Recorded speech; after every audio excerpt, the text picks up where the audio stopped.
Guys তোমরা কি চাও পিভিপি সার্ভার আইপি?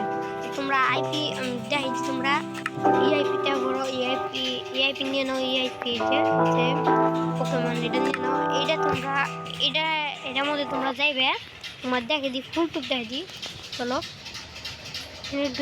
এখানে ঢুকানোর পরই তোমরা একটু সামনে দেবে। সামনে যাওয়ার পর এই সাইডে দেখতে পারবা সার্ভাইভের একটা অপশন আছে। তাই আমার যায় এই নিয়ে যাবে, নিচে নেয় এনে একটা ক্লিক করবা। বেশি ক্লিক হয়ে যাবো। ক্লিক করার পরে তোমরা ঢুকে যাবো আরেকটা জায়গায়। তো তো গাইস এনে ঢুকানোর পর কি তখন এরকম ইন্টারফেস আসবে। তোমরা এইদিকে যাবে, এইদিকে যাওয়ার পর একটু সামনে যাওয়ার পর এইদিকে আমরা মুভ করতে পারতেছি না আমরা বড়। তারপরে এই দিন একটা টিপ দেখতে পাচ্ছ, এর মধ্যে টিপ দেওয়া। ফুল ভিডিও দেখতে চাইলে নিচে টিপ করো।